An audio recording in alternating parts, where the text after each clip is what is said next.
See, society assigns value. See, people decide what you're worth based on your past, based on your current situation, and even based on your future potential. They decide if you're a winner or if you're a loser, if you're loved or if you're unloved, whether you have a future or you'll never amount to anything. You're valuable or worthless, talented or useless, smart or dumb.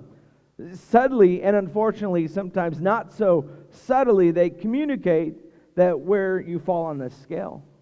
See, here's the challenge.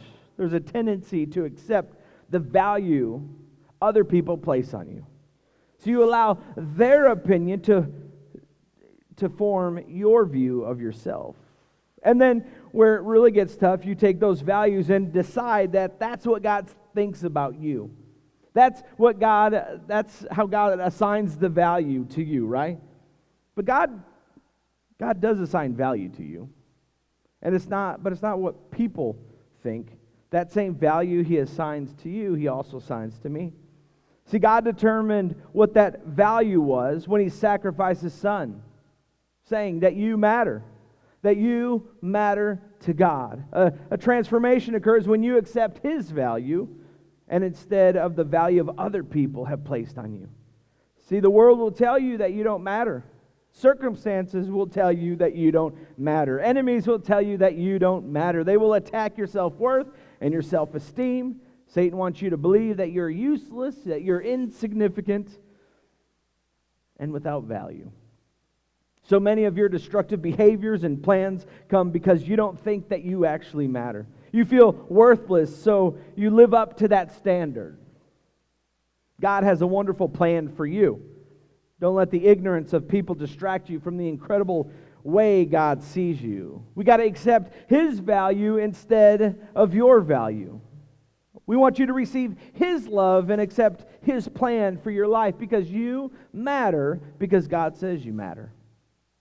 You matter so much that God would send His one and only Son, Jesus, to come onto this earth, to walk on this earth, and to carry His own cross down a road that was while being whipped for it, while hanging on a cross. See, you matter. And God says you matter because He sent His one and only Son to die on the cross so that you could have a relationship with Him. So that we could spend eternity with Him. See, it doesn't matter about the mistakes that you make. It doesn't matter about the hurts in your past. It doesn't matter about all of those things. What matters is that God loves you, that your soul matters to God. Every soul matters to God. See, that's why prejudice is so ugly. It's repulsive to God and to us. Prejudice devalues the price Jesus paid on the cross. See, prejudice says that person or that group or of people doesn't actually really matter. But when it comes down to the price that Jesus paid on the cross, see, there's no exception. Jesus didn't die for a certain group and not another group. He died for everyone. See, whether you're rich or poor or middle class, that you matter. If you are black, you matter. If you're white, you matter. If you're Asian, Hispanic, Indian or Arab, whatever your ethnic background may be, you matter to God. What's really cool is that we all matter the same. If you're a single, you matter. If you're married, you're married. Not you're married, sorry.